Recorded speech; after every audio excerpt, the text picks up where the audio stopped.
Hi everyone, welcome to ADA 247. मेरा नाम है Bharti and I'm your NEET counseling expert and a zoology educator as well.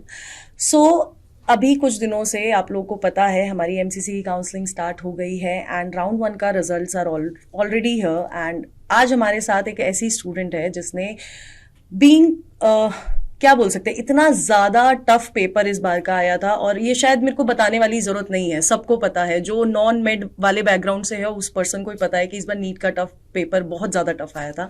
सो आज हमारे साथ एक ऐसी स्टूडेंट है कि इतना ज्यादा टफ पेपर आने के बावजूद शायद उसने अपनी तैयारी इस लेवल की करी थी कि उसकी इस साल इतने टफ पेपर में भी she secured 685 rank.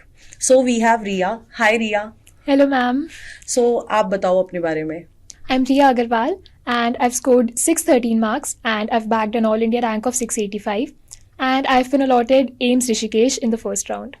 Okay so Riya, जैसे कि मैंने अभी स्टार्ट ही किया विद दी थिंग कि यार इस साल का पेपर ना काफ़ी ज़्यादा टफ आया था। सो तैयारी कैसे की उस पर हम लोग बाद में आएंगे, बट क्योंकि मैं भी पढ़ा रही हूँ काफ़ी टाइम से एंड इस साल बहुत सारे स्टूडेंट्स मेरे भी ऐसे थे जिनके मॉक टेस्ट में बहुत अच्छे मार्क्स आ रहे थे, बट आफ्टर दैट वो 3 आवर्स का जो स्पैन था जब हम लोग पेपर देने बैठे थे वो लोग, उसके बाद उनका जो स्कोर आया वो मॉक से भी शायद बहुत मतलब इट वाज अ डिफरेंस, क्या 100-150 नंबर का डिफरेंस उनके स्कोर में आया। सो आई नो कि इतना पेपर डिफिकल्ट आने की वजह से बच्चा अपना क्या कहते हैं कॉन्फिडेंस लूज कर देता है। So I just want to know कि यार उस 3 घंटे की तुम्हारी क्या स्ट्रैटेजी थी आफ्टर जब तुमने पेपर देखा, उसके बाद तुम्हारे दिमाग में क्या चला, how did you managed? Ma'am, I think it's all about maintaining your composure. When I started the paper, especially physics, it was nerve-wracking for me.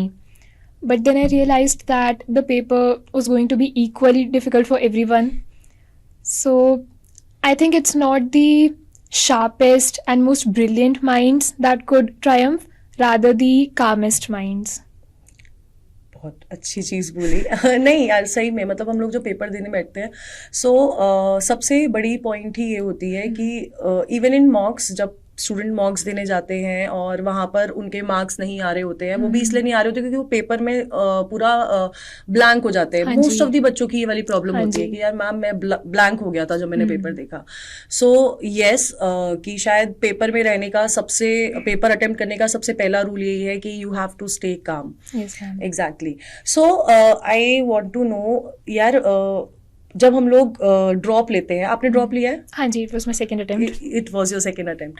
तो जब हम लोग वो 1 साल का ड्रॉप या कोई भी स्टूडेंट 1 साल का 2 साल का ड्रॉप लेता है तो, और उसके जो क्लासमेट्स होते हैं या फिर बैचमेट्स होते हैं उनका फर्स्ट अटेम्प्ट में निकल गया, या फिर देयर आर हमारे फ्रेंड्स ऐसे भी होते हैं जो नॉन मेड बैकग्राउंड से होते हैं, वो फर्स्ट 12th के बाद तुरंत कॉलेज में चले जाते हैं। तो एक बैक ऑफ द माइंड एक थॉट रहता है कि यार मेरा फ्रेंड मेरे से 1 साल आगे चल रहा है एंड डीलिंग विद दैट थोड़ा प्रॉब्लम हो सकता है ना। हाउ डिड यू मैनेज्ड, मतलब ये ड्रॉप वाला ईयर या फिर आपकी क्या स्ट्रैटेजी थी? और जैसे कि आपने कहा सेकेंड अटेम्प्ट है तो मतलब क्या थॉट था कि फर्स्ट अटेम्प्ट के बाद यू थॉट कि यार एक चांस और देते हैं? Ma'am, I would be lying if I से मुझे ये सब नहीं आया कि everybody else is moving on और हम लोग वहीं पे स्टक है। बट फिर यही चीज़ आती है कि everybody has their own path, तो ड्रॉप लेना था कि let's just give it one more shot. Okay so ठीक है यार, being a biology student my self I know कि बायोलॉजी कहीं ना कहीं हमसे हो जाती है, it's like cup of T, यार ये हो ही जाएगी, है ना।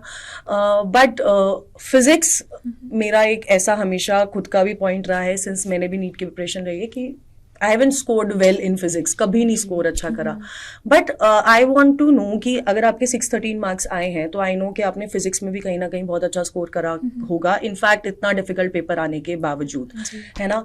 सो मुझे बस एक चीज जाननी है कि यार क्या स्ट्रैटेजी रही, अगर आप बताना चाहो, क्योंकि बहुत सारे नीट 2026 के एस्पिरेंट्स जो होंगे वो ये पॉडकास्ट देखेंगे इस पॉइंट ऑफ टाइम पे कि अगर एक स्टूडेंट है उसकी इतनी रैंक आई है, इतने हार्ड पेपर के बावजूद इतने मार्क्स आए हैं, तो उसकी क्या स्ट्रैटेजी रहेगी, क्योंकि टीचर्स तो बोलते हैं और कुछ ही स्टूडेंट्स को फॉलो करते हैं, मे बी हम लोग ज्यादा रिलेट करते हैं, स्टूडेंट एक अपने हाँ सीनियर जी। से ज्यादा रिलेट करेगा. हाँ जी। सो आई वांट आप मुझे बताओ कि क्या सब्जेक्ट वाइज स्ट्रैटेजी रही है. ठीक है, सब्जेक्ट वाइज स्ट्रैटेजी से पहले नीट 2026 वालों को एक टिप ये है कि I think it's better to solve one book 10 times rather than solving 10 different books. और फिर सब्जेक्ट वाइज स्ट्रैटेजी में बायो के लिए NCERT over and over again. Chemistry में मैंने एनसीईआरटी और एग्जाम्पलर भी किया था, कोचिंग के मॉड्यूल्स, और our sir used to provide us with DPPs assignments, तो वो सब भी. फिजिक्स में मैंने एनसीईआरटी के क्वेश्चंस नहीं करे थे, बट जो उसकी summary and points to ponder वो सब पढ़े थे. फिजिक्स में मैंने एनसीईआरटी के क्वेश्चंस नहीं करे थे, बट उसकी समरी और पॉइंट्स टू पॉन्डर करे थे. कोचिंग के मॉड्यूल्स बार बार करे थे, और PYQs I think are very important for physics. और एक्स्ट्रा बुक मैंने इसके अलावा कोई सॉल्व नहीं करी थी, मॉड्यूल्स को बार बार करा था. मॉड्यूल्स को बार बार करा था, क्योंकि ऐसा मतलब जितने भी एनालिसिस मैं अगर देखती हूँ रिगार्डिंग फिजिक्स, तो ऐसा बोला जाता है कि हर साल कोई ना कोई एक ऐसा क्वेश्चन होता है जो बिल्कुल नया निकल के आता है, एंड बहुत कम माइंड्स ऐसे होते हैं जो उसको मतलब उसको सॉल्व कर पाते हैं. क्योंकि जैसे कि आपने बोला कि अगर हमारे 45 क्वेश्चंस आ रहे हैं फिजिक्स के अंदर, तो 45 में से 40 क्वेश्चन जो बच्चा अच्छे से पढ़ रहा है वो कर लेगा, लेकिन वो जो 5 क्वेश्चंस होते हैं वो सारा गेम चेंजर होता है इन फिजिक्स, है ना. तो एक जो प्रॉब्लम सब बच्चों को आती है कि यार मैं टीचर के साथ सॉल्व करने बैठता हूँ तो मेरे को सारा सॉल्यूशन आ जाता है, बट जब मैं अकेले सॉल्व करने बैठता हूँ तो मेरे से नहीं होता. तो क्या ऐसा कुछ आपने फेस करा, और अगर फेस किया तो इसके लिए मतलब what did you do? Ma'am, एक तो इसमें काफ़ी मेन चीज़ एग्ज़ाम टेम्परामेंट भी है कि घर पे हम करते तो वही चीज़ हो जाती है, लेकिन एग्ज़ाम में करते हुए नहीं हो पाती. प्लस सेम क्वेश्चन को बार बार करने से it comes with practice. Plus जो भी डाउट्स है उनको टालने की जगह तभी के तभी टीचर से क्लियर करना, एंड नॉट टू थिंक कि डम डाउट लगेगा. हाँ, ये चीज़ मैंने काफ़ी बच्चों में देखी है. तो आई थिंक पूछना चाहिए, कैसा भी डाउट हो. करेक्ट, पूछना पूछना चाहिए. चाहिए, क्योंकि बहुत सारे बच्चे हिचक जाते हैं कि यार हाँ जी. ये पूछूंगा तो मैम जज करेंगी, It सर might seem जज. dumb. हाँ, और होता भी है क्योंकि आपस में फ्रेंड्स में बुलिंग वगैरह हो रही, ये नहीं आता ऐसा करके बहुत होता है. बट आई थिंक कि अगर जो चीज़ हमें सबसे ज़्यादा पीछे खींचती है वो हमारे डाउट्स ही होते हैं. अगर हम Right. उसको टाइमली नहीं सॉल्व करेंगे या नहीं करवाएंगे तो हम लोग कभी आगे नहीं बढ़ेंगे. नहीं. ये चीज थी regarding the subjects. But I want to know कि एक बहुत क्या कहते हैं ट्रेंडिंग टर्म होता है during our preparation, that is backlogs. Right. है ना कि पढ़ाई तो हमने अप्रैल में शुरू कर दी थी, लेकिन मेरे दो चैप्टर फिजिक्स में रह गए हैं, एक चैप्टर केमिस्ट्री में रह गया है, 3 चैप्टर मेरे बायोलॉजी में रह गए हैं, और वो इकट्ठे होके मेरे पास अब पढ़े हुए हैं. अब अगस्त आ चुका है, अब मैं क्या करूं? सो इस पॉइंट ऑफ टाइम पे बहुत सारे स्टूडेंट लेजिट ये होंगे हमारे पास कि इतना बैकलॉग है. तो कभी बैकलॉग बना तुम्हारा? सबसे पहले तो ये बताओ. बना था, बिल्कुल बना था. सो कैसे क्लियर हुआ? क्योंकि आप 11th भी कर रहे हो, आपको 12th भी करना है, फिर आपको बचा हुआ भी करना है, आपको अभी आने वाली क्लास भी देने हैं, मॉक्स भी देने हैं. सो मुझे ये बताओ कि यार किस तरह से you manage backlogs? I think when the session commenced I was chill कि हो जाएगा, बट फिर टाइम क्रंच होने लगा और बैकलॉग बढ़ रहा था. मेरा फिजिक्स में थोड़ा बैकलॉग था 11th की सेकेंड बुक का. ओके. तो मैंने जब सोचा कि अब टाइम उतना नहीं है, अब करना ही है, तो इट्स अ डू और डाई सिचुएशन. तो फिर मैंने रात भर आई स्टार्टेड पुलिंग ऑल नाइटर्स, पूरी रात जग के अपना बैकलॉग्स पूरे किए. एंड दिस इज गुड, क्योंकि बहुत सारे स्टूडेंट्स ये मिस्टेक करते हैं कि वो बैकलॉग क्लियर करने के चक्कर में वो न्यू बैकलॉग्स बनाते हैं. Right. वो क्लास जाना बंद कर देते हैं, बोलते पहले पिछले वाला कर लेता हूँ. That you shouldn't do. हाँ, बिकॉज बैकलॉग्स मेरे को ऐसा लगता है they are pile of clothes, गंदे कपड़ों का वो ढेर है जो हम लोग डेली वो कर रहे हैं. वो हमें एक पॉइंट ऑफ टाइम के बाद धुलना ही पड़ेगा. लेकिन अब वहां पर हम लोग ये करने लग जाए कि अब जो आज पहना हुआ है वो नहीं धुलूंगा, तो फिर वो पाइल दोबारा वो बन रहा है. वो एक साइकिल है जो हमेशा चलती रहती है. सो टू एवरीवन जो अभी रिया को सुन रहा है, आप लोगों को अभी इस पॉइंट ऑफ टाइम पे अगर बैकलॉग्स बन गए हैं तो आपको ये नहीं सोचना कि मेरे को अभी आज वाली क्लास मिस करके बैकलॉग करना है, नहीं करना है ये वाला काम। आपको टाइम निकालना पड़ेगा, अदर देन योर पूरा का पूरा शेड्यूल के अलावा एक शेड्यूल बनाना पड़ेगा for the backlogs. Correct. Session के शुरू में 60 to 70 स्टूडेंट्स क्लास अटेंड करते थे और एंड आते आते 20 स्टूडेंट्स हार्डली। तो समझ रहे हो ना? क्लासेस नहीं मिस करनी चाहिए। क्लासेस नहीं मिस करनी चाहिए, ये सबको है, कोई ऑफलाइन पढ़ रहा है उसके लिए भी है, कोई ऑनलाइन पढ़ रहा है उसके लिए भी है। ओके, एक चीज ऑनलाइन ऑफलाइन से मुझे ये चीज समझ आई कि इस समय जो प्रिपरेशन है, चाहे वो किसी भी एग्जाम की हो, सीयूटी हो, नीट हो, जेई हो, किसी भी एग्जाम की हो, तो ऑनलाइन भी हो रही है, ऑफलाइन भी हो रही है, और दोनों के अपने अपने प्रोज एंड कॉन्स हैं, है ना? सो मतलब रिगार्डिंग कि आपने जिस तरह से अभी आपने जो कोचिंग ली पिछले 1 साल में, तो व्हाट वुड यू सजेस्ट, मतलब कि क्या बेटर रहेगा? I think online gives you an upper hand in terms of saving time, but then it could also lead to isolation, complete isolation. True. I would always prefer offline over online, क्योंकि काफ़ी चीज़ें होती है, आप अपने साथ के batchmates को भी देखते हो, प्लस इट्स लेस डिप्रेसिंग। आप competitive स्पिरिट में होते हो, लिस्ट में अपना नाम देखते हो। I don't think that's available in online. It is, I'm sorry. but कोई बात नहीं। Yes, that's what I said कि pros and cons दोनों होते हैं हाँ अपने जी। अपने। ठीक है, तो यार एक चीज हमेशा माइंडसेट में रहती है, बीइंग एन एस्पिरेंट, हम लोग किसी भी चीज की तैयारी कर रहे होते हैं, तो हमारे पास ना बहुत मतलब ऐसे ups and downs, it's a roller coaster ride है ना पूरा। तो कभी कोई ऐसा पॉइंट आया है कि जब ऐसा लगा हो कि यार अब नहीं हो पाएगा, मतलब आई शुड जस्ट, मतलब नहीं करना चाहिए अब, ऐसा कोई पॉइंट कभी? आई थिंक ये तब आता है जब आप देखते हो कि everybody else has moved on and you are still stuck there. And especially after coming back home from NEET 2025, I felt नहीं होगा मेरा शायद इस बार। हाँ, बिकॉज पेपर ऐसा था and I thought I'd be scoring around 550, 560, तो उसमें सिलेक्शन नहीं होता जनरल ट्रेंड के हिसाब से। तो I think that was heart breaking for me कि फर्स्ट ड्रॉप था और उसके बाद भी नहीं होगा, तो it's all over for me. But हाँ, बाय गॉड्स ग्रेस और आपकी अपनी मेहनत से in the end it has to be fruitful. हाँ, ट्रू दैट। ओके, सो जैसे कि आपने बताया, क्योंकि अभी हम लोग जैसे 550 आपने सोचा स्कोर करूंगी तो मेरे को कॉलेज नहीं मिलेगा, और बेसिकली अगर हम लोग लास्ट ईयर के ट्रेंड के हिसाब से देखते तो कॉलेज नहीं मिलता, 650 पे भी नहीं मिलता, 615 पे भी नहीं मिलता, 613 पे भी लास्ट ईयर कॉलेज नहीं मिला था, है ना? क्योंकि लास्ट ईयर की कट ऑफ ही अगर मैं मार्क्स के ऊपर देखूंगी तो 620 was the cut off last year, अगर मैं वैसे देखती हूँ फॉर जनरल कैटेगरी। सो क्योंकि ये हमेशा माइंडसेट रहता है, जब हम लोग काउंसलिंग के लिए जाते हैं तो बहुत सारे बच्चों के दिमाग में ये चीज़ रहती है कि यार मेरे मार्क्स इतने आए हैं, मुझे कॉलेज नहीं मिलेगा। बट जो मेजर फैक्टर है काउंसलिंग में, दैट इज द रैंक, जो the only thing which matters अगर आपको कॉलेज मिलने वाला है या नहीं मिलने वाला।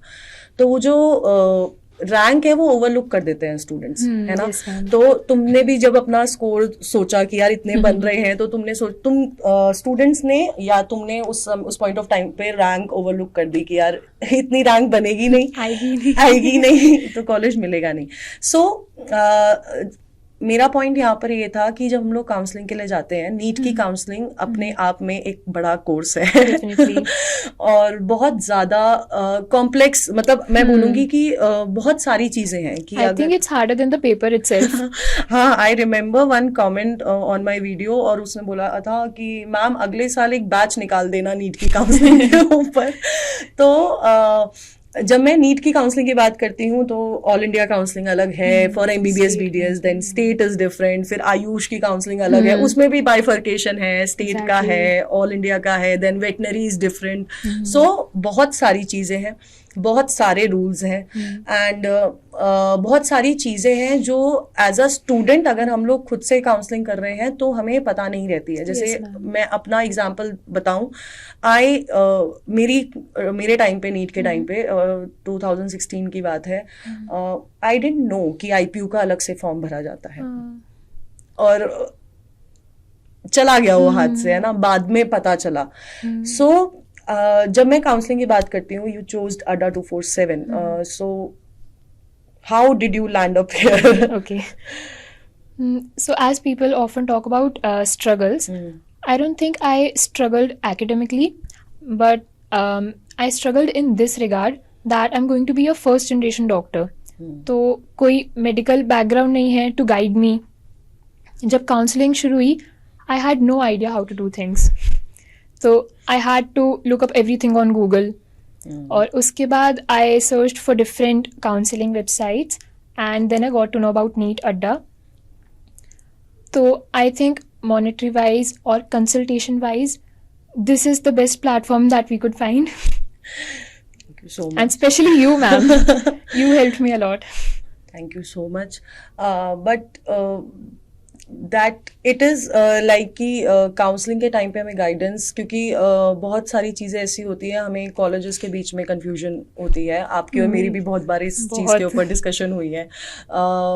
आपको इस समय एम्स ऋषिकेश मिला है, बट यू वो मतलब हमें चाहिए होता है कि घर के पास वाला कॉलेज मिले, and you are looking for that कि मतलब ऐसे कि यार दिल्ली में मिल जाता तो Yes, ये ma'am. वाला चीज़.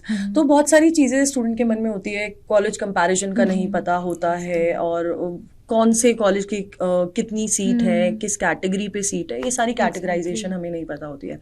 तो अभी आपको एम्स ऋषिकेश मिला, तो जब आप वहाँ गए, क्योंकि आई नो यू आपने उधर रिपोर्ट करा है, so how did you felt? I think I felt awesome. The campus is so humongous. Obviously, it's AIMS. So, and the college also, it's 11 on 10. 11 on 10. Yes. I think I loved everything about AIMS Rishikesh. And initially, I was skeptical between AIMS and Delhi colleges. But then, इतनी बात करी हमने, और मेरी तो list भी आपने बनवाई थी. तो I think that cleared the confusion. और कॉलेज बहुत अच्छा है, कॉलेज बहुत नथिंग शॉर्ट ऑफ अमेजिंग. तो जब आप रिपोर्टिंग करने जाते हो, क्योंकि बहुत सारे स्टूडेंट ऐसे भी होंगे जिनको राउंड 2 में ऋषिकेश अलॉट हो सकता है, माइट भी अगर कोई बच्चा फ्री एग्जिट करके चला जाता है तो क्या पूरा प्रोसीजर रहा, मतलब जब आप वहाँ पर गए, कैसे डॉक्यूमेंटेशन हुई, क्या चीज़ें रही, वैसा वाला? एक एडवाइस यही है कि आपको स्टे करना पड़ सकता है. Okay. तो हाँ जी, because the medical takes a lot of time, और डॉक्यूमेंट वेरिफिकेशन में भी बहुत टाइम लगता है, बीच में लंच टाइम हो जाता है, तो we also had to wait for 2 hours. Okay. हाँ जी, तो it's a really long procedure. उसके बाद वंस यू गेट इन, तो वहाँ पे वो बस देखते हैं आपके आधार कार्ड, 10th 12th की मार्कशीट एंड गैप सर्टिफिकेट अगर ड्रॉप लिया हो तो, और बाकी डॉक्यूमेंट्स, वो फिर जल्दी हो जाता है. वो फिर जल्दी हो जाता है. हाँ जी, बट वेट काफ़ी करना पड़ता है उससे पहले. Okay.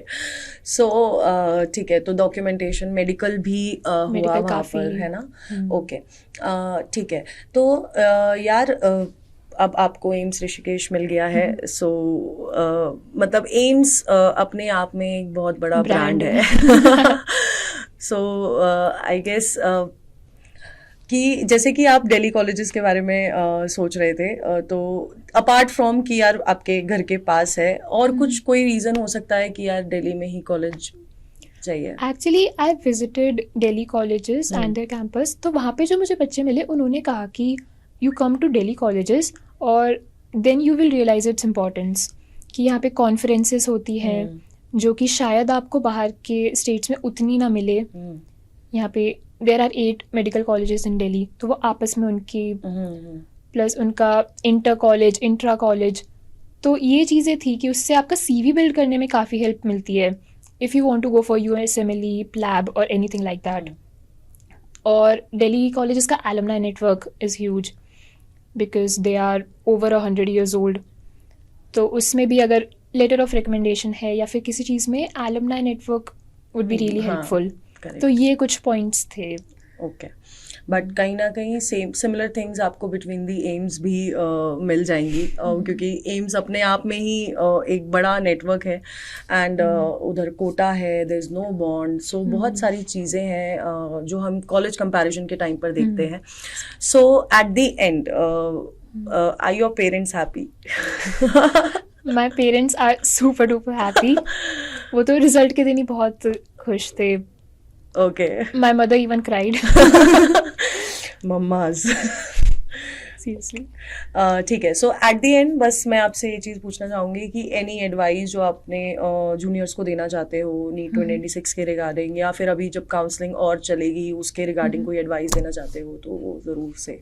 I think one tip would be, if you don't sacrifice for what you want most, then what you want is going to become the sacrifice.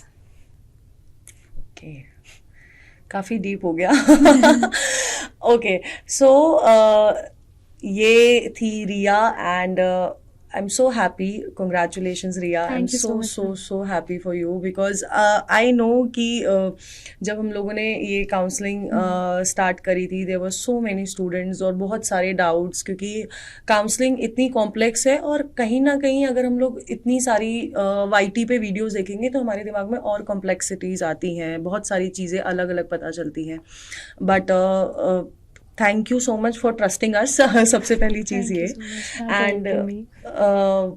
सबको मैं यही बोलूँगी यार कि काउंसलिंग बहुत कॉम्प्लेक्स है, बट वो इतनी भी कॉम्प्लेक्स नहीं है जितना उसको बनाया जा रहा है. बहुत सिंपल सी चीज़ें हैं, कुछ चीज़ें हैं जो हमें याद रखनी है, एंड कुछ एनालिसिस है जो हमें करनी है, and you will get everything. अगर आपको आपका जो फेवरेट गवर्नमेंट मेडिकल कॉलेज होगा, एंड कभी कभी ऐसा भी होता है जो कॉलेज हमने इमेजिन भी नहीं कर रखा होता, वो कॉलेज हमारे हाथ में लगता है, और ये सब तभी होता है जब हमें एक राइट गाइडेंस मिलती है. So let's end this podcast. Thank you so much everyone, and सबसे इम्पॉर्टेंट चीज़ ये है कि पढ़ते रहो नीट 2026 वालों. यू हैव हर्ड रिया, और आपने सुन लिया है कि उसने क्या बोला है, तो पढ़ाई कर लो, नो बैकलॉग्स, सारी क्लासेस अटेंड करनी है, एंड सबसे इम्पॉर्टेंट चीज़ है कि टाइम मैनेज करना सीख लो. Thank you so much.